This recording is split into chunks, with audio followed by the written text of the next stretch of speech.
All right. Peace, everybody, to the Three the Odd Way podcast. And I still got I felt like Cash was watching me. He's like, here you go. Here you go. I knew I was going to fuck this up again.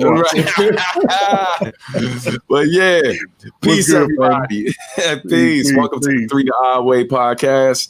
I am Substantial here with my brothers, Jay Cass and his hating ass, and Sherm the Barber. All day. All day is what I do best. Yes. Hey, one day we can do a challenge to see who could say the podcast name 3 times fast. I know, man. It's a new thing, you know. We're still getting into it, you know what I mean? Still getting used to it, but it's dope that we still doing it, you know what I mean? But fellas, how y'all doing, man? I'm good, great. I'm good. Great. It's another day. I'm blessed. Yeah, I feel you, man. Yeah. So lots going on, lots to discuss, man. We're definitely gonna talk a lot about different TV and movie, also sports, and of course music updates as well. But first things first, man. I just wanted to. I know Sherm got some things he wanted to talk about out the gate, and I just really wanted to brag a little bit. You know what I'm saying? Because I definitely got some great news on Friday. So may I, gentlemen? Can I Go ahead. Let my hair down? You know what I'm saying? Yeah, man. So I found out Friday night that I was nominated, or the song that I helped create was nominated for a Hollywood Music and Media Award. And basically it's for a song that I did for a video game called Arc Knights. Shout out to Jason Walsh, who is the producer / co-writer of the song. And also shout out to Zari as well, who's the vocalist, who also rapped on the song too. So it's exciting, man. It's really, really exciting, yo. Hopefully it's my first, but it won't be the last, because I've been doing a lot more video game work and stuff, a lot more music for video games. So it's exciting, man. You know what I'm saying? Yeah, sir. Share that with y'all. Share that with my brothers. My brother, you know nah, man, thank you, sir. Shut up for I ugly cry. I saw it on Twitter. I was like, "Oh, word! That's what I'm talking about." Yeah, dude. Yo, it's a pretty big deal. I went to check out the site and do some investigating. A lot of notable artists have received these in the past. You know, you go on their site, you instantly see like a bunch of familiar faces from mainstream music.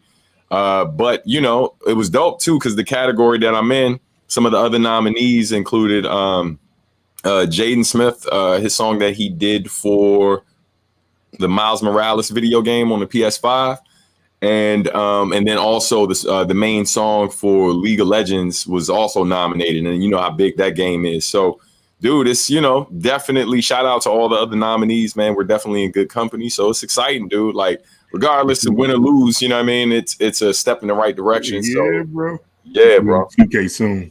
You know what I'm saying? Dropping 30 substantial in the background.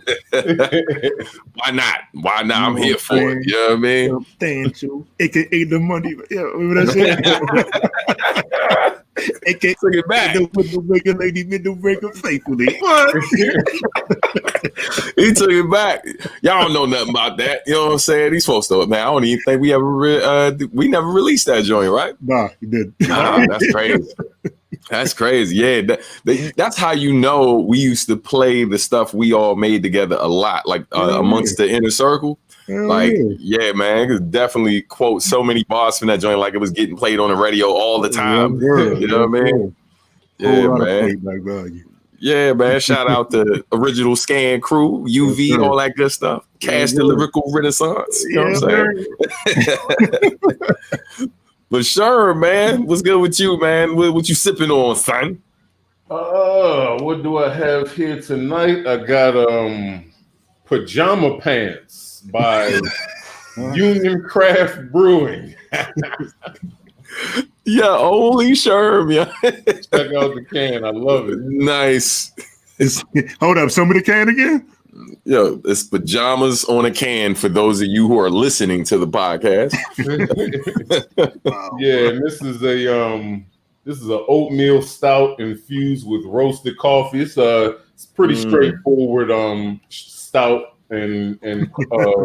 coffee joint. It's good. It's a real good look, but it ain't nothing super special with the taste. But it tastes good because the oatmeal pairs very well. Like the coffee in the stout brings out the oat flavor in the mix. So yeah, it's pretty damn good, man.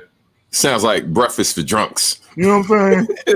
That's exactly what it is. Hey, they have breakfast. They got breakfast beer, and I've been wondering, like, are you supposed to drink that in the morning? I never tried it, but you might have a problem at that point. You know what I'm saying? The same thing. No, you start drinking beer for breakfast. That is definitely problematic. Right. Yeah, man. I feel like Sherm next beer we'll have is going to be called brunch. You know what I'm saying? They got a hint of pancakes. It's a hint of waffles and chicken. Oh, bro, they got all of it. I'm gonna get one day. They like what the ingredients never strike my fancy, but one day I'm gonna grab one just for shits and giggles, man. Yeah, I'm gonna invite you somewhere. It's gonna be an AA meeting waiting. Never. Breakfast beer. Have a seat. It's gonna be a whole session. Like, I thought you said it was gonna be breakfast beer here. You know what I'm saying? It's gonna be one of the what's the meetings where you get people together and the AA joints? Yeah, continental breakfast there for you. You know what I'm saying? No breakfast beer. All these people are here because we love you. Intervention. I just wanted a breakfast beer. Right. I got another one here too, though. This one's really good. What is that? Costumes and Karaoke by Dogfish Head. Who? Dogfish Head. Oh, Dogfish Head. Yeah. I recognize the logo. Huh? Is it IPA? Nah, this is a Imperial Cream Ale with turmeric, ginger, cinnamon, star anise, oats, cardamom with vanilla beans added. So good. You could have stopped after turmeric. Everything else was just fluff at that point. Nah, not at all. Not at all. Stop hating. I feel like Sherm's beers are might be healthier than like some food we eat. You know what I'm saying? Like when you go down the ingredients of that last joint. That's the part that's scary. It's like they evolving. Yeah. Like, I need to pick me up. Here, take this beer. Right. You know what I'm saying? You're gonna meet with your dietitian and you're gonna be like, wait, is that a beer? It's like, oh yeah, this beer is different. It's different. For real? I just started drinking this coffee that has turmeric in it. Or whatever. It makes a difference, man. To try that. It's coffee turmeric. I forgot the name of it. I'll let y'all know later. Not that y'all drink coffee anyway. I'm talking to myself at this point. Or to people that's listening. It's actually coffee that got turmeric. But I'm a tea guy myself. You know what I mean? Yeah, I'm more of a tea guy. I was making some green tea for us the other night. And Shell, shout out to the Burkharts. Shout out to them. Love y'all. Out on the West Coast. They sent Shell this really nice teacup and some like really, really nice teas to go with it. And so now when I'm making tea, I don't go through and try to read the different flavors that came with this thing because it's a lot happening. Right. So I just basically say to her, I'm like, you want green tea or you feeling bougie? That's what I say. You know what I'm saying? That's how I ask her how she want her tea nowadays. I'm like, you want green tea or you feeling bougie? If she feeling bougie, I go get the fancy joint. You know what I'm saying? Got a whole cup with a whole, man, it's sexy. It's real sexy. I can't even hate on it. It's amazing. You know what I'm saying? I just got my MacBook Pro and I'm listening to y'all. I'm gonna be the most bougie Negro. Watch. I'm gonna be bougie. So I'm gonna start speaking in a bad English accent. Right. Words like poppycock. I got no time for peasants now. I got a damn MacBook Pro. I got a MacBook, bitch. Right. You're gonna be like, hey. It's like that old laptop's trash, isn't it? Isn't it? You know what I'm saying? Just start hating on the kids while they're using the old joint. I'm like, it's trash, isn't it? Right. Listen, fam, listen. Man. Shout out to Funky DL. Anytime look, quick story, man. Like I was chilling with Funky DL. Shout out to Funky DL. That's the homie. Big Bro, man. I want this dude to come stateside so y'all can beat him, man. He's such a cool dude to hang with, yo. And we were talking one time, and he was talking about he got to make a phone call real quick. And he's like, he had to handle some personal business. And he was like, yeah, wait 1 second, fam. 1 second, fam. I got to use my white voice. I was so confused. I'm like, it's weird to hear someone with a British accent say, granted, he's black. He's like, I'm going to use my white voice. But dog, when he really started speaking the King's English, I was like, oh, it is different. I felt so ignorant. But dog, like, listening to like people who are definitely from one of like the more like hood places, out there, listening to how they speak versus just the straight up, British accent is definitely a difference. But it wasn't until that moment where he's like, listen, I got to speak in my white voice.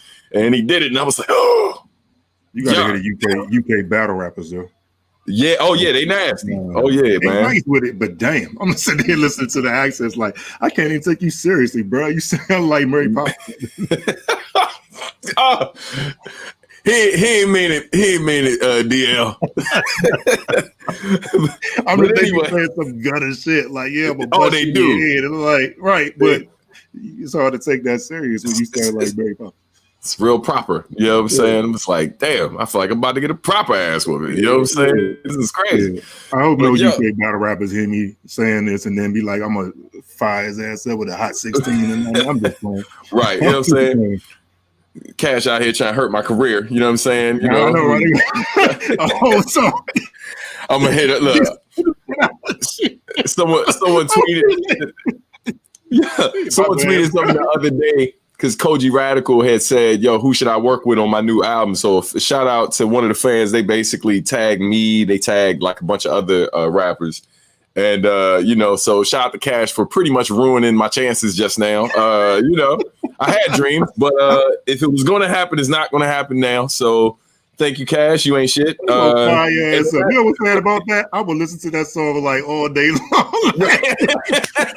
Hey, yo, you heard this joint where they cook stand? This shit is fire, man. I gotta hit fried you. Hey, he fragged your ass. Thanks, Cash. Thanks. You ain't shit. Thank you. So on that note, Sherm, you're muted. I can't hear you, sir. No, I was saying friends. You know, right. How many of them? It would be hilarious. I started that. Like I did that. Like right. I went on that. You know what I'm saying? So we're gonna keep it moving. You know what I'm saying? Take me and my hurt feelings, and we're gonna jump into what I've been watching, man. So it's per usual, no shortage of great content in the TV and film world, man. Had the pleasure of checking out several things this week, but the main two I'm going to talk about is One Night in Miami, which is the theatrical debut. Let me say this right: theatrical directorial debut for Regina King. She has directed TV before, so this isn't her first time directing, but it is her first time directing a theatrical release. So congratulations to her. She's also a fellow Capricorn. Clap it up. You know what I'm saying? Fellow Capricorn. Yeah, I thought Capricorn. Whatever. So yeah, man, she's January 15th. Her birthday was this past week. Hold on. Was James just hating again? He was. But you see, I just sidestepped that bullshit. You see what I did? Damn. So anyway, every time I jump on Twitter, somebody's birthday, and I'm like, damn, how many of y'all is it? There's a lot of us, man. It's a lot of us, man. Okay, you know what I'm saying? So happy belated birthday to Regina King. You know what I mean? And dude, what a great birthday gift from her to us in that film. One Night in Miami, for those of you who aren't familiar with it, it is basically it's a slightly fictional account of an incredible night where icons Muhammad Ali, Malcolm X, Sam Cooke, and Jim Brown gathered discussing their roles in civil rights movement and cultural upheaval of the 60s. So they actually did meet. They did link up. They all knew each other. That actually happened, but obviously Yep. Yeah, but every detail of the conversation, that and the third, some of it isn't all that happened. You know what I mean? Yeah. So Yeah. It's one of yeah, those what they say at the beginning of it, based off of the true events. based off of true events. Yeah. Yeah, none of Yeah, you and gotta so be careful. yeah, absolutely. But regardless of that, man, you know, and let me bring this up on the screen for those fans who are actually watching as opposed to listening. First of all, let me just say that it is an excellent movie, and I highly recommend that any of you who are just looking for something great to see, I definitely recommend you checking out this movie. All the accolades that it is so far, it's absolutely worthy of all the praise. The acting, the directing, absolutely amazing. But like, yo, give it up for these young dudes, man.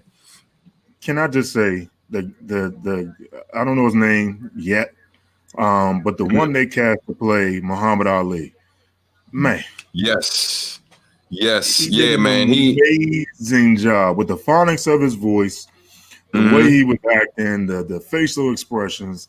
He killed that role. Now, I'm not saying he was Will Smith and Ali, but he was. His name's Eli Gorey. Eli Gorey. He killed that. Malcolm, the guy who played Malcolm X2, he did a phenomenal job. And he's not even. I think he's not like, dude. When you hear him speak, oh my god! Like like when you hear him speak, you don't even hear the same person. Like it's scary how well he did Malcolm's voice, considering that he's not even from the States. Where's that from? UK?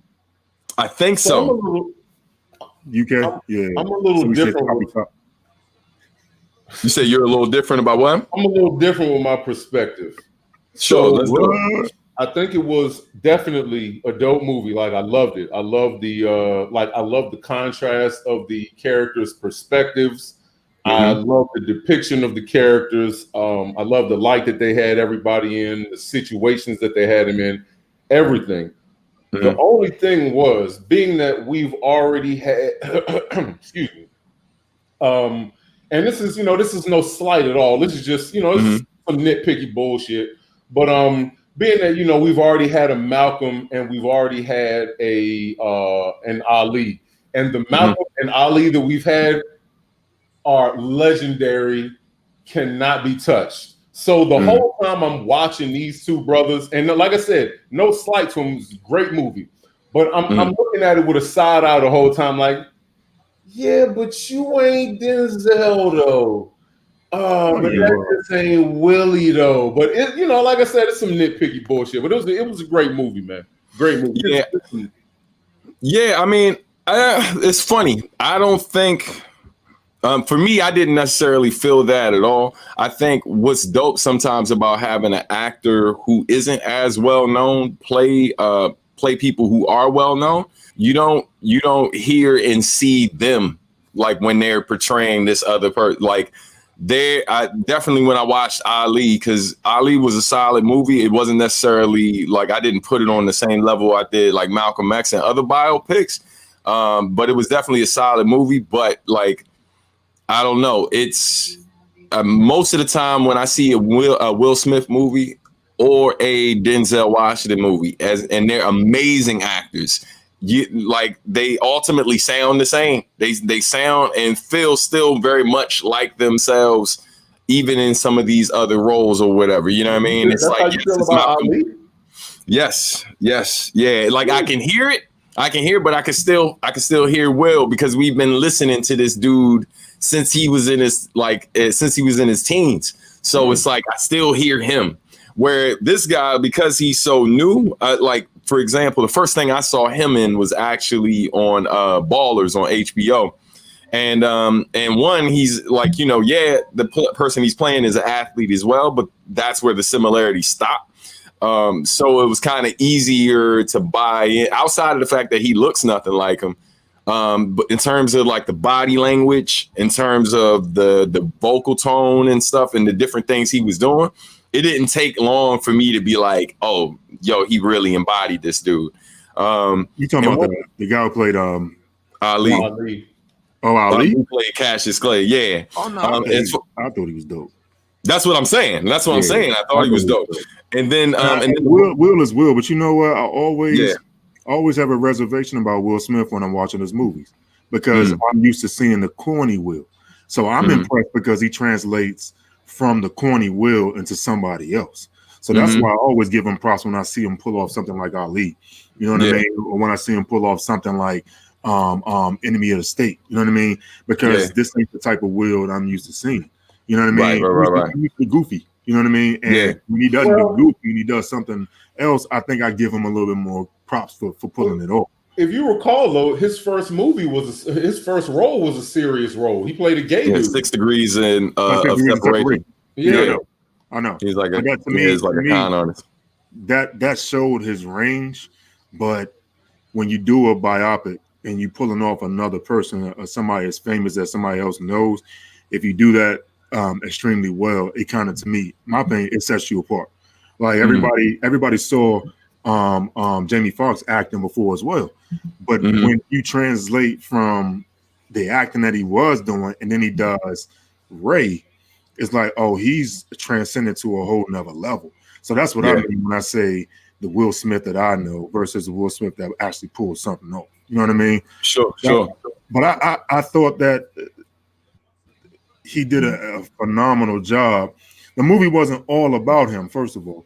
You know what I mean? And that's the part that I love about it, that it wasn't all about Ali. I think if he had to do a full Ali movie, then you can make a full comparison to Will Smith. For sure. You know what I mean? But I think that he did a good job of it with his version of it. And you knew off the break, he embodied the characterisms and the charisma from Ali with his version of the role. So I thought he did an excellent job when it came to that. But who I was mostly impressed with is Leslie Odom Jr. And he actually sung the songs. Yeah, because I remember him in Hamilton. He killed Hamilton. He killed Sam Cooke. The scene at the show when Malcolm was recalling I forgot what night he was recalling, dude. Yeah, when he did change all the feels, bro. Goosebumps right now, just thinking about that scene, man. Like, and it's wild because as a musician, I'm watching the scene and all I'm thinking is what's so dope about it, right? Like, you know that the people in the front can hear him. So before they even get to the part showing what it was like from the back of the room, because instantly I'm like, hey, Young, the fact that he getting this whole crowd behind him, but they can't hear him in the back, but they still with him. And and so when they basically have the camera go through the crowd and the further it gets away, like his voice fades. I was like, hey, Regina, man. That concept right there, I was like, yo, I don't think I've ever seen anyone do that on film. Where it's like the further the camera pulls away or whatever, they're basically showing you like sonically what it sounds like for the people further back. So shout out to her. Shout out to the person who mixed the sound. Phenomenal scene. That joint was crazy. Yeah. Oh my God. Yeah, man. Very good. Very, very, very good. But I think Kingsley, what's his name? Kingsley Ben Adir? Yes. Yep. The thing about what he brought to the table is you saw the sorrow in him. A lot of people don't know or haven't seen that side of Malcolm X. We saw the strength in Malcolm, and then everybody knows he was killed. But a lot of people don't know the backstory for why his separation and how his separation came from the nation.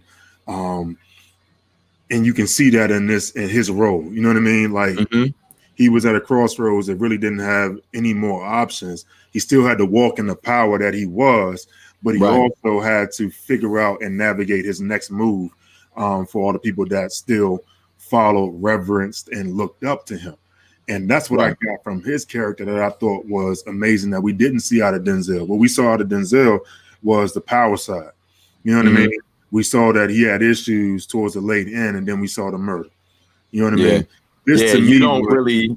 I'm sorry to cut you off. I was just going to say you don't really see that side until like the latter half of the film, and it's just a brief period where you really see him kind of his more humble / soft side. Like you get glimpses of it throughout the film, but like from different people's accounts and stuff and different stuff I've read and seen people talk about, a lot of people talk about like how like humble or like how sweet like that Malcolm was amongst like his friends. When he was amongst the people he cared about, he was a very softer person that that the public didn't necessarily see. And so it was dope to kind of really get a whole film, like a good 2 hours of seeing that side of him. Yeah. More than anything. I think what Regina King really did really well with this film is, you know, within this brief moment, you know, almost 2 hour span, and within this basically one scene, they're in a hotel room, the same hotel room the whole time. But within this one night, she was able to transition through all of their different, like, you know, through their different personalities and different changes in characteristic or whatever. Like you just as y'all were discussing how Malcolm had a softer side when he was around his friends as opposed to the side he had on the stage. She did a good job of showing all of you know, all of their different demeanors. That's what Right. And shout out to Aldous Hodge, who played Jim Brown. This brother has been in a lot of movies, probably most notably a lot of people know him from playing MC Ren and Straight Outta Compton, but largely he hasn't seen like any major roles. He's always kind of been in these smaller roles, so it was dope to see him really get to flex his acting chops in this too. You know what I mean? So salute to him. You know what? And I'm gonna say two more things about it, and I'm gonna move on from it. But the thing when watching after the movie, I kind of felt a little sad, and the reason why is because I know the outcome of Malcolm prior to that night. You know, after that night. And the same way I know what happened with Sam conspiracy, after that night. They were dead within a year. Yeah. So while it was dope to say, also say this too, because there was a crossroads that happened with Malcolm X and Muhammad Ali.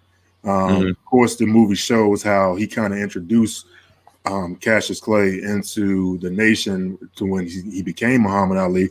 But when things went sour between Malcolm X and the nation, it put Muhammad Ali in a bad spot, and almost like he had to choose between the newfound nation that he was in versus, and that one scene where you saw him at the end and he was being introduced to the crowd and everything. He looks over the empty chair. You know what I mean? Signified Malcolm X not being there. You know what I mean? And that to me was a sour point in their whole relationship, which was sad to see because, you know, we know the outcome of what happened afterwards. So, phenomenal movie, great movie. And honestly, when I see the four of them together, it reminds me of us. Like we all got our own strengths. Yes, we all got our own, you know what I mean, stubbornness to us. We all got our own, you know, way of seeing things, and the way that they clashed. You know what I mean? That was us. You know what I mean? We clashed often through all these years and knowing each other. We clashed. It is us. Right. It's us. But we always found a common ground. We always found that position of love that we have for each other to say, you know what, I'm gonna let you be you. This is where I stand, or whatever, and we still gonna come together. You know what I mean? So that was good to see. You don't see many films like that where all of them at the end come to an understanding. You know what I mean? Yeah. You may not agree, you know what I mean? But you are who you are, you know what I mean? And y'all both share the same purpose and the same type of not purpose, but you know what I'm trying to say. Yeah, we common thought. We all care about the people. We all care about the people. We all care about the progress of our people. We just don't necessarily agree on the path to get there. But the beautiful thing that I think we all forget is that there is no one way to get to this goal. You know what I mean? And the fact of the matter is, like, a lot of times people want you to get help. They want you to help the cause in the way that they believe the cause needs help. But the reality of it is you have a different way of seeing things because of your experience. And so you might have found another way to get to that goal. But it's important for everybody to remember that we're all working toward the same thing. We just all got different paths on how we get there. And not everybody has to be on the exact same page. That's not necessary. Unity doesn't always mean that like, yo, we're all doing the exact same thing and like the exact same things. It just means that, yo, we ultimately have that one common goal, and we're some of us on different paths and journeys to get there. But the goal is to get there together. I feel, and I definitely agree. I feel like the film did a great job of highlighting the different, like you said, the different perspectives of each of the brothers, and not demeaning any one of their perspectives, like showing, like you said, like there are levels to everything, and within the Black American struggle, you have to understand that everybody's fight is not the same. And if we could get to that understanding, I mean, yeah, harmony will come next, but you know, that's definitely easier said than done. Absolutely. So look, to keep it moving, obviously I'm definitely over time on my segment, so I'm gonna just say something brief about WandaVision. Let's go and talk it through, because I don't know, I'm not gonna take long for mine, so go ahead. Okay, all right, appreciate it. So yeah, man, it definitely so obviously it didn't hit me like nowhere near the level that the film that we just talked about hit me, but I also kind of went into WandaVision knowing what to expect. And so it's really one of those shows that if you know the characters and you also know some of the background and know what the intention of the show is, even if you don't know all of the details, if you understand what the overall concept of the show is and how ultimately, you know, Scarlet Witch's character, Wanda Maximoff, is ultimately living a lie. She's created a lie in this bubble for herself. And it has themes of like shows from like the 50s, the 60s, and all of these things. They do an amazing job recreating those worlds and making it feel like those shows they actually shot in front of real live studio audiences and everything. So that was so those parts of it were dope. They even had the couple who did the song Frozen in the movie Frozen. They basically had them write a kind of like a theme song for every episode in the of the time that show was supposed to be from. So that was super dope. But definitely it was in terms of what my expectations were and based on what I saw, it was a little underwhelming, but I didn't feel like it was trash. I just know that I'm waiting for the payoff. I know that the payoff is supposed to be really high, so I'm being patient with it. And yeah, and that's about all I'll say about that. I know Sherm was not feeling it. Man, I'm looking at that shit like, what in the lily white lilac fields am I watching, man? That was the whitest shit I have ever seen. God, like, not saying it was bad. It was very interesting. Not necessarily my cup of tea, but hey, man, I'm not a comic book dude. You know, per se. I like comic book movies because I like sci-fi shit. Sure. But I don't follow the stories as intensely and intricately as Stan does. So I'm looking at this like, what the fuck am I watching? It seemed like it had like a June Cleaver feel. And 1940s or 50s nostalgia to it. But you know, if it's doing what I think it's doing, it's going to be kind of dark in the end when she wakes up from this dream. Oh yeah. But that's the thing. It's not even like she's asleep. It's not like I don't think she's asleep per se. Like you know what I mean? Syndrome. Yo, like so. And I'm sorry we didn't give spoiler warnings and stuff, but you know, I feel like at this point, if y'all don't know how the internet works, if you see a video that says they're talking about a show and you click on it, you get what you deserve. So why are you talking about the show? Yeah, I feel like spoiler warnings in 2021 when you still clicking on videos that have the name of the damn thing. Right. You deserve what you get, bitch. So anyway, I think, you're absolutely right, Cash. Like it's much dark. I think where it's going is going to be way darker than a lot of people anticipate, mainly because that,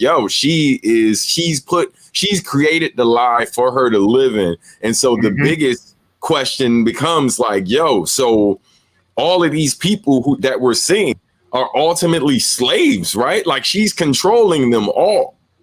That's the crate. Like, so when you see it and you can kind of tell which character is kind of hip because of little things she continues to say, like she knows, you know what I mean? So it's gonna be interesting to see how far they go based on like what her role in the comic book is. I think they did a really good job of giving those little nuggets to make like showing you enough, not giving you a lot of the story, but showing you enough to make you be like, wow, that just happened. Like this, like when the dude fell out at the table. Like it's enough to make you watch the next episode to see like, are they going to tell me why that happened? So it's not a bad show. It's just white. It's just white. White with white. Right. So there you have it, folks. You know what I'm saying? That's you got a mayonnaise sandwich, Wonder Bread. Right. You gotta give it. You gotta get. Go ahead, watch it, and see if it's white for you. See what I did there? A little mayo. Got a little mayo to it. But it's not bad. It's all white. You know what I mean?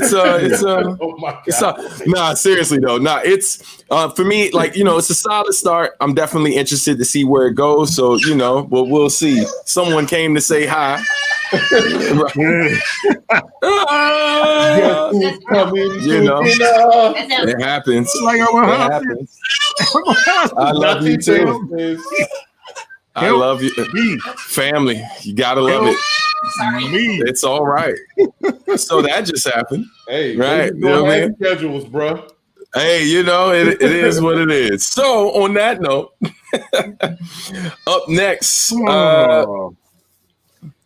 let me go ahead and regroup real quick. Get yourself together. I know. Wipe your brow.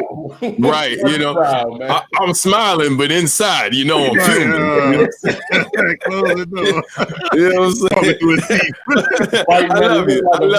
Go in the other room. Wait for the show to end. I'm gonna talk to you afterwards. Oh man. So who's up next, gentlemen? What's that? I think it's Cash. Cash, me, man. All right, cool. All right. Dum dum dum dum. Boom boom boom boom. Boom boom boom. All right, y'all. We're gonna start off the sports segment by talking about a little bit of black girl magic. Yes. Naomi, 3-time Grand Slam winner. 3-time Grand Slam winner, Naomi Osaka. She's the new brand ambassador for Louis Vuitton. Look at her little pretty self. She's so pretty. That's a dope job. She'll appear on the label Spring/Summer 2021 campaign. She made $37 million last year, becoming the highest paid female athlete. And these are all endorsements. $37 million in endorsements, becoming the highest paid female athlete at the age 22 years old. So that ain't phenomenal. I really don't know what is. So and she with a PG boy. Yeah, she did. You know what I mean? What? And she's with Corday. Yeah. She with a PG boy. Yeah, she's dating. Well, I don't. It's hard to keep up with who's dating who, but yeah, from what I remember, she was with Corday. But shout out to her for doing great things. You kind of see the transition between Serena, and now her. Serena's kind of like the mother.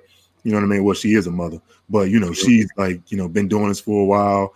Set many records, and now seems, I don't want to say it's official because Serena's still bad and she still really does this, but it seems like Osaka is right on her heels now, starting to do good things in the sport of tennis. So shout out to her for being new brand ambassador for Louis Vuitton. Indeed. Transitioning from that, we're gonna go to the other diva, James Harden. It's terrible, dog. You are cold as ice, Charlie Murphy. The So next disrespectful. I mean, he forced his way out of Houston. Yeah, I heard that was ugly. Yeah, many people had their say in that. Shaquille had some very disparaging things to say about him. Some other people felt like his antics at the end were kind of like unnecessary, but ultimately it worked. He became the first to ever drop a 30-point triple-double in his debut. With his new team, he scored 32 points, 14 assists, and 12 boards. Ridiculous, man. All of that without Kyrie Irving. So, in a lot of sports groups having this conversation, bro, do they actually need Kyrie? You know, because if you can get that regularly out of James, he can be that point guard. We saw what KD did with Westbrook. OKC was a viable team, you know, with just him, KD, and Westbrook. And shout out to KD, because while James Harden had the triple-double, KD also dropped 42 points, bro. So, yeah. Bro, oh, my God. Can I interject? Yes, sir. Can I interject? Yes, sir. So, I am not mad at all at what Harden did. Of course, it was definitely very, to make up a word, antic-y. But I'm also a huge fan of John McEnroe from back in the day. So I'm always with the shits when it comes to athletes doing what they need to do to make their voices heard. And the man was unhappy. He wanted to leave. He needed to leave. There was nothing left there. So I fully agree with it. Not agree, but I'm not mad at what he did. But as far as this whole Kyrie thing, they brought James Harden on because Kyrie, weird space cadet ass, is about to be gone, man. Like, I kind of commend him for if this is what he's doing, he's trying. I guess he's trying to assess the his mental the balance between basketball and Black lives, or Black rights and everything. Right. But like, the dude is a space cadet, man. And yeah, this is what they need. They need Harden and KD back together. So yeah, I love Kyrie. Like, I think Kyrie is one of the nastiest point guards. Oh yeah, he's a beast. Or two guards, a point guard, whatever he's known for. I mean, whatever he plays, but he's nasty. But he's not like he you don't win with him. You just have fun watching him. See, I'm on the fence when it comes to Kyrie all the time, because you can win with him if his mind is right. And that's a huge if. When is that? That's a huge if. Like right now, I don't think that he doesn't value, but I don't want to speak for the brother. It's a segment of people that think that he doesn't value basketball and he doesn't want to play and he should retire because he doesn't take his job seriously. But then I always try to put myself in that person's shoes. Like, the NBA is really going through it right now with the coronavirus. Speaking of which, shout out to Carl Anthony Townsend, who's now tested positive for COVID, who already lost, I think, his mother. I think his aunt. So it's serious. You know what I mean? Yeah. So it's an outbreak right now that's happening in the league with the COVID thing, and I think that might be playing a role in why Kyrie is not in a rush to come back to it. But then I really don't know for sure. But he is a remarkable talent. The thing is, if they can get together and make this work, you have two of the best in the league right now at creating a shot on the same team, and then you have an unstoppable, almost 7 foot tall guy who's got range almost at the logo. So if they can make this work, like, this is a sick. And I posted this today in a sports group. I said they have a chance to be something special if they can get together and make this work. You know, Kyrie doesn't do well in this particular venue, bro. With two superstars, when you seen Kyrie work well in this arena, man. Well, him and LeBron. I mean, a lot of people got to realize when Cleveland won that championship against Golden State, a lot of that was because of Kyrie. I mean, yes, LeBron did LeBron. No, wait. Listen to what I'm saying. The specific point I'm making is with two. Like he can do it with one, but when have you Kyrie got to I don't know if it's he's never been in that situation. There's no comparable situation. You've already seen him with one, and it's always issues with one. So what you think he's gonna do with two?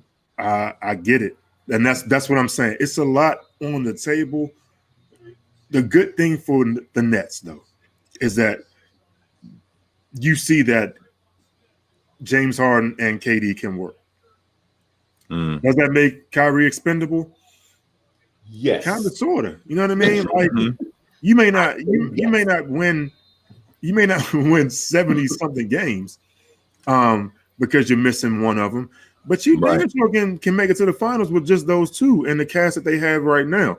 So I don't know. I don't want to cancel out, because to me it's a bunch of pile on. People have been hating Kyrie for a minute, ever since he said I don't want to play with LeBron. A lot of people have turned their backs on him, like he's not that nasty. He's nasty. I don't care what nobody say. Kyrie's nasty. He on next level nasty. Rod Strickland times Penny Hardaway times, I don't know. You throw all our greats in it, the dude is nasty. So, but he's a weirdo. I don't want to say he's a flat earther. You know what I mean? No, he's not. He took that back. He's not the biggest weirdo that's come across the league. He just happened to be that weirdo right now. So he's always weird. He always not talking to teammates. He always saying outlandish shit to teammates. Like, the dude is weird, man. He's not I think he's one of those players that when he's on the court, he's by himself. If you're around him, you're a cog in the basketball machine. You're not his teammate. You are PG. You are SG. You are G. You are F. And I need you for these things. And once we are done doing this particular thing, nigga, you go your way, I go mine. Well, again, I mean, that sounds like a lot of work environments. I mean, and you know what I'm saying? I mean, it is a job. So, do you want to be effective and get the W, or do you want to be, get along gang and y'all losing? You know what I mean? It can come down to that. And that's why I go back to that point where it's good for the Nets, because they realize now that they got James Harden, they don't necessarily need Kyrie in order to win. But I will say this too. The game was against Orlando. They're not the best team in the league, but they still are a formidable team in the league. Some people, that was against Orlando. I got that a lot in my sports group. That was against Orlando, though. Yeah, but if you're doing that in your first game together, it ain't like you're going to get worse. You know what I'm saying? Right. You should be getting better. So this triple-double, 32 points, could be a 40-point triple-double easy. Like, they have opportunity to be special. That's all. That's all I'm going to say about that. And transitioning from that to the other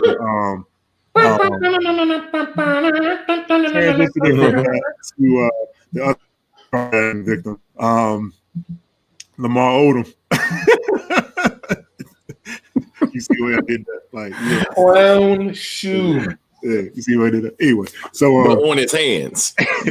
Lamar Odom, bless his heart.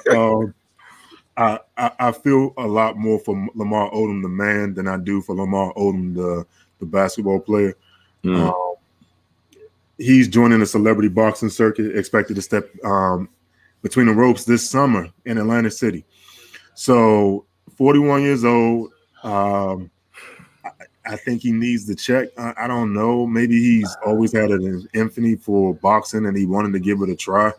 I'm praying that it goes in his favor, because we saw what happened with Nate Robinson. We saw what happened with Nate Robinson when he stepped in the ring. And I'm sorry. He been through enough. You know what I mean? Between, the basketball career, which was good. It had a lot of peaks to it. It had its valleys too. To the substance abuse, to a Kardashian. Well, I don't know if Kardashian came before substance abuse or whatever may have you. I don't want to see the brother get stressed out in the ring against nobody. You know what I mean? It's just going to be a bad look altogether. So I'm praying for him. I'm hoping that they throw him in there. I feel like decisions like this, when it comes to an individual such as such, I feel like that's residual crack exposure. Because this, I feel like this is what this is. This is the result of residual crack exposure, man. This is, oh my god! You think this is a crack decision, bro? No, like you said, when you do stuff like this, I understand. Like I just be fucking around, of course. But I understand when, you need a check, man, and you come from, when you played in the NBA and you used the NBA money and endorsement money, I get it. And then, what do you do after that? You can't just go apply at the damn Home Depot. That's wild and outrageous. So, yeah, I get it. But what in the stupid is this, man? I don't know. But, Lamar Odom, 6'10". To see the brother in Boston, to see him boxing, that's... Who was one of the tallest boxers we remember? Lennox Lewis, right? Maybe. Yeah, and he was 6'6", right? Yeah, he's taller than Lennox Lewis. Him and the new dude. I forgot to. It can turn into a minstrel show real quick, and that's what I'm afraid of. That's what I'm afraid of for Lamar Odom. People not really rooting for you; they laughing at you. You know what I'm saying? And it's just another blemish on what people already know. You know what I mean? So, yeah, that's that. And then in the final, we're going to be real quick with this because stuff is still moving. The NFL playoffs, Green Bay has advanced to play the winner of Tampa Bay and the Saints. That game is going on right now. The Saints are up 13-10 in the second quarter. Could this be Brady's last game? I hope so, because fuck Brady. Kansas City survived today. They survived today against Cleveland, and they move on to play the Buffalo Bills, which is a formidable opponent. And now Patrick Mahomes, who left the game with a concussion, we don't know what he's going to be like next week.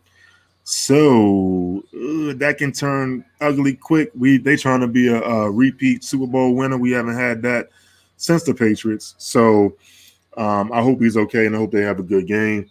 Next week, we'll probably talk more about Deshaun Watson and where he stands with the Houston Texans. It's getting real ugly, and I hope the brother lands in a good spot. So that's that for sports, gentlemen. I appreciate you listening, participating. Thank you, good sir. Yeah. Sure. What did you say, guys? He said poppycock. Are you getting yourself warmed up for your Mac? Yeah, right. I'm about to be food. I think about making a drink and hold my pinky up when I sit. Yeah. I knew the pinky was coming. I knew it was coming.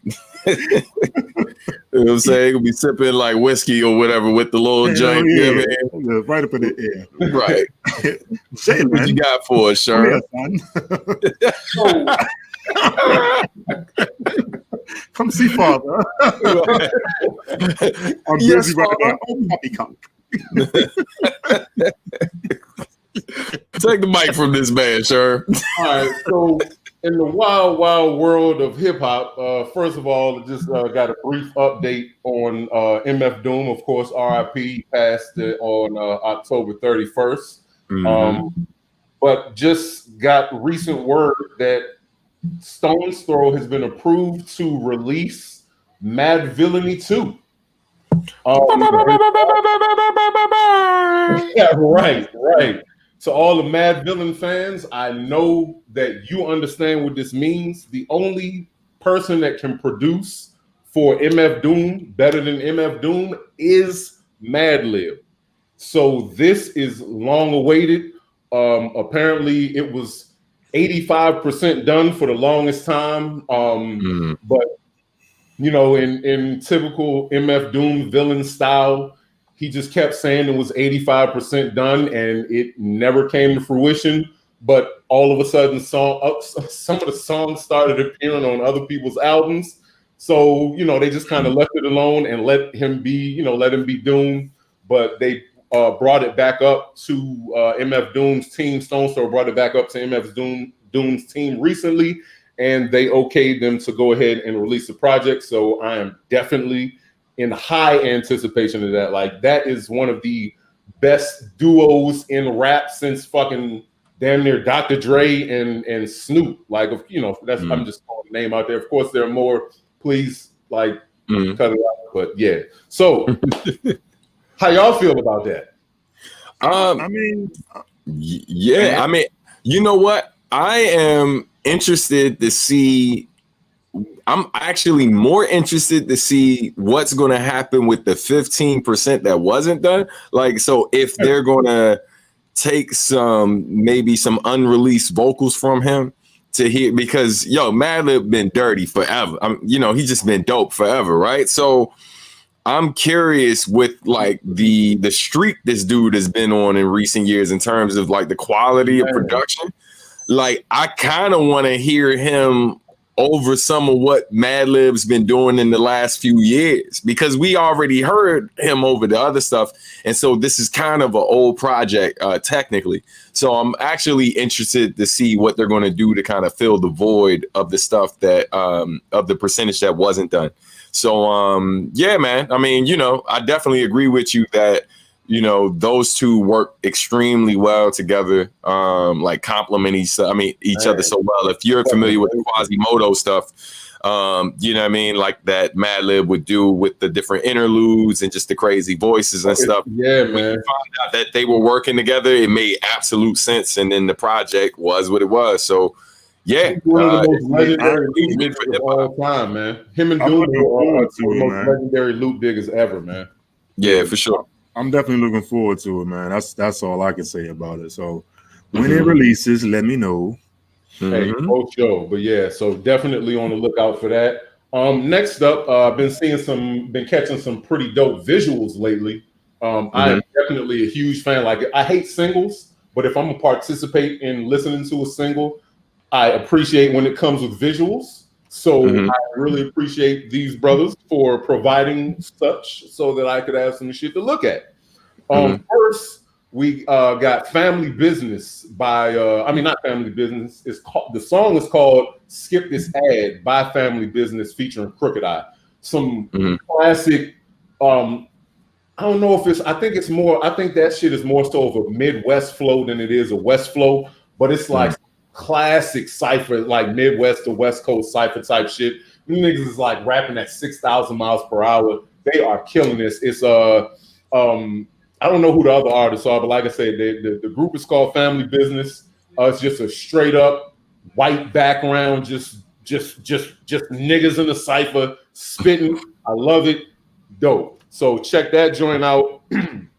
Next is our favorite social media artist, Tobin Wigwe, always dropping some dope shit. This was probably a mistake on his part. This particular one here, just like I Black Thought and Royce joint. This shit right here, I don't know if y'all heard this joint, but I did. Thank you for sharing. Yes, Saha, dog. When I saw Saha, I was like, okay, someone want to go get the body bags? I mean, dog, this Bama had young. He bring the bags out almost every time. Like, dog, like so I knew, look, man, Toby dope, but yeah, he ain't Saha. So I already knew what that was going to be. I already knew that hook though. Bun B. Oh yeah, Bun B. Come on, dog. Bun B got one of the greatest voices in the South ever. Wow. You know what I'm saying? And he can say doo-doo on shish kebab 3 times in a row, nigga. It's probably gonna be a hit. Doo-doo shish kebab. Doo-doo shish kebab. The new style in the videos where they doing the straight face, no emotion, no expression shit. I love that shit. Another one of those type videos. Toby's good for them joints. Then I love the choreography too. There's a part where the drums, the beat does something, and the women in the background, they do this movement to the joint, like this little cascade move. Oh my God, that shit was fire. Check it again. Yeah. I'm always watching for, like with Toby videos, you got to kind of watch for all of those things too.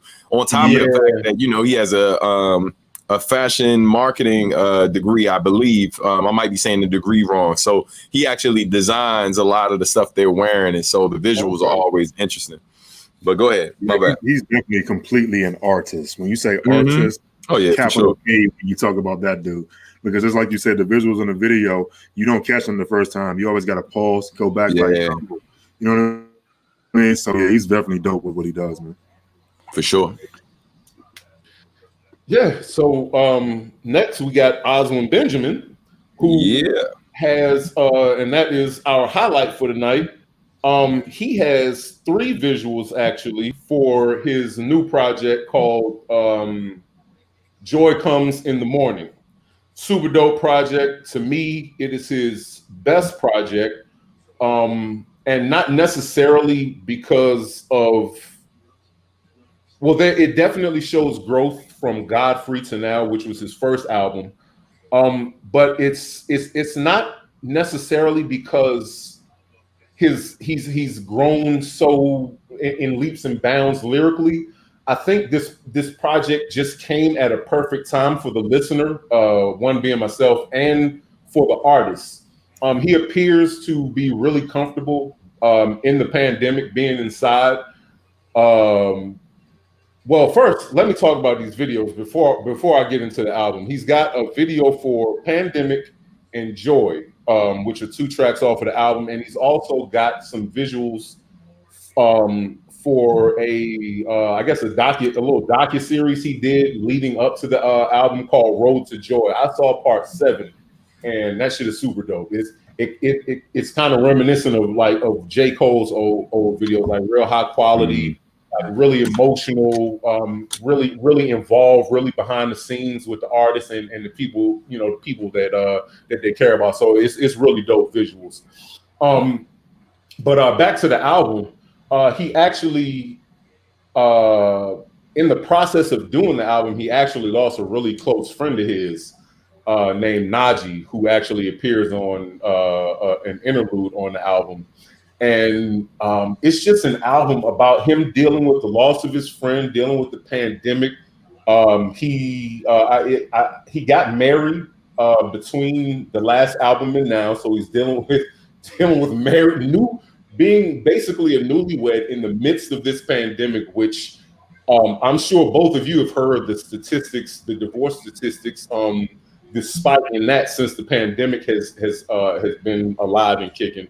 This is just it's a really dope project because it deals a lot with self-care. Because like I said, he's dealing with the loss of his friend and trying to balance that with dealing with being locked inside and dealing with being locked inside with this brand new person that you swore to love for the rest of your life. Like this is a really important project. I really. You make it sound like it's an SOS. He's screaming for help on this. No, it's definitely nothing like that. No, not like that. It's just okay. It's just like Oswald Benjamin is he's a really transparent artist. Like he's like even going back to his very first. I don't know if it's his very first, but the first project I was introduced to is EP called Human.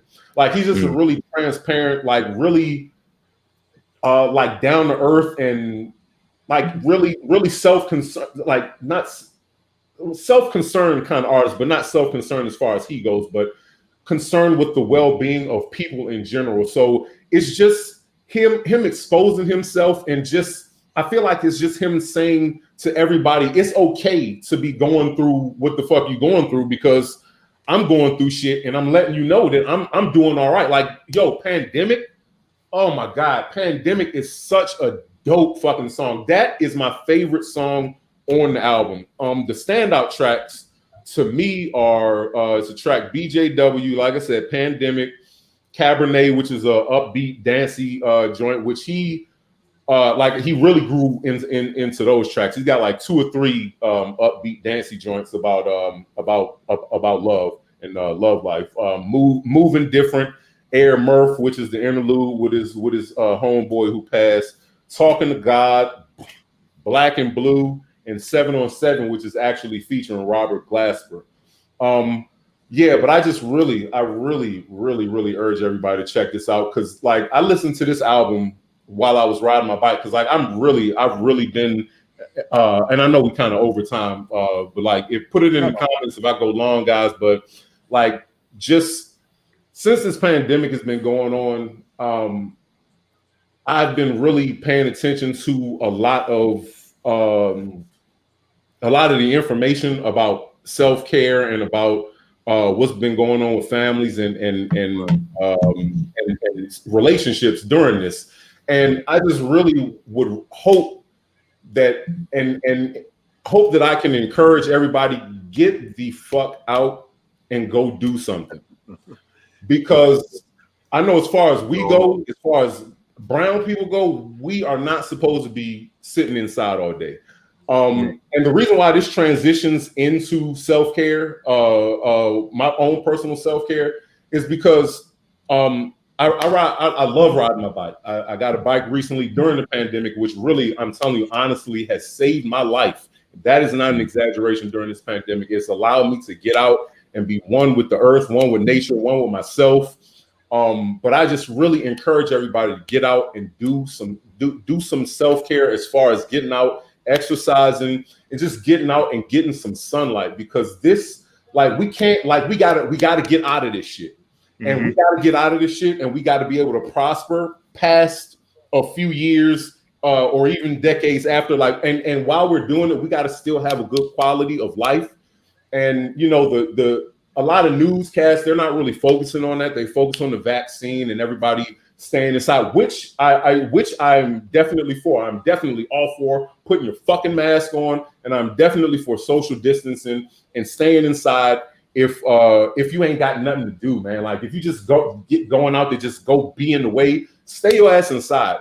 But if you got a trail near you, if you got anything, if you got an empty parking lot, go get you a fucking scooter, go get you a bike, go get you a skateboard, go get you some skates, get you some fucking shoes, go get out and get you some exercise, take care of yourself physically. That will help you mentally, because like I said, man, we got to get out of this the right way, and we got to get out of this healthy. So on that note, I am out. That's the truth. Man. Thank you, sir. That's a good word, man.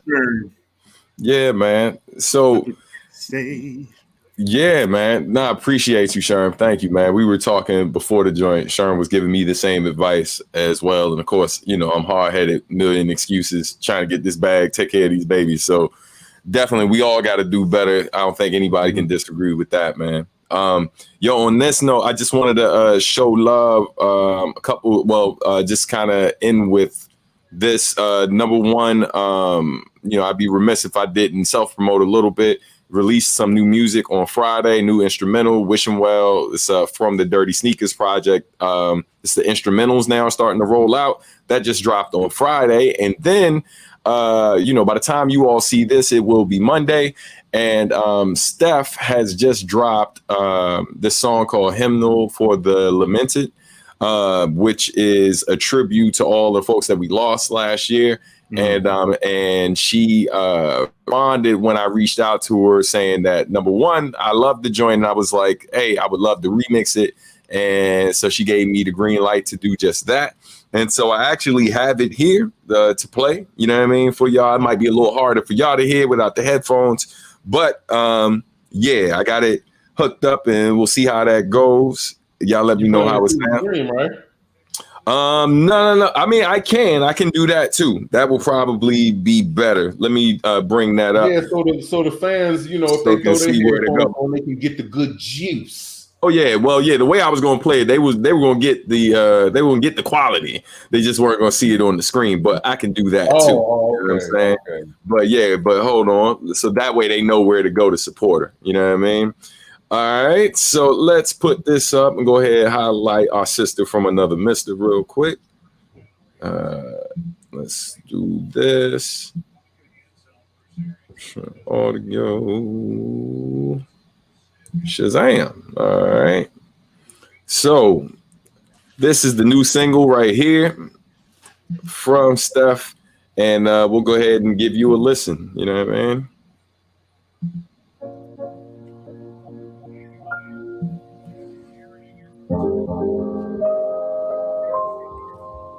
And Steph was singing a cappella. There was no music to what she sent or what she pre-released. And yeah, I just chopped the beat under her. Show off, show off. No shit. Stephanie Gale. Don't remember. Got this on Bandcamp.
That's some nice smoking music right there. Oh, you're welcome. Dang. It's funny. For somebody who don't smoke, I listen to a lot of smoking music. I try to make it from time to time, too. Like I said, I'm going to invite you somewhere and you can walk at you. People are here because they look. All right. So once again, shout out to Stephanie Gale. Make sure y'all go check out that track. I hope y'all enjoyed it. Yeah, man. Yeah, yo. But that's our show for tonight, for today, for whenever you listen to it. Remember, if you haven't subscribed to the podcast yet, you can do so on all formats where podcasts are available, whether it's Spotify, Apple Podcasts, so on and so forth. And of course, please subscribe to the YouTube channel, 3 The Odd Way Podcast. We appreciate y'all, gentlemen. Always a pleasure. Like cook food on a Sunday. Happy birthday, MLK. Oh, absolutely. Oh, yeah, man. Oh, definitely. Man, I didn't get to tell my story, man. Damn. Save it for next week. Oh, and enjoy your last weekend of Trump. Yeah, man. We'll see how this week go. Don't enjoy shit like Trump. Right. Hey, man, 3 days to go. Right. Well, I mean, enjoy his exit, and hopefully it's as peaceful as possible. We'll see how that goes. But again, happy MLK Day. Definitely, if y'all get the opportunity to provide some service to someone other than yourself, please do so. Me and mine, we're donating a bunch of stuff tomorrow to folks who could probably use it more than us. But yeah, definitely just find a way to give some of your time. I'm fairly sure that someone out here will appreciate it greatly. You know what I mean? Rest in peace to the king, and also peace to his family and all of the millions of just freedom fighters around the world who laid their lives down on the line to make a better tomorrow for people like us and our babies. You know what I mean? So, yes, sir. Yeah, man. But fellas, love y'all, man. All right, man. Love you too, bro. Love y'all too, man. All right. Thank y'all for tuning in.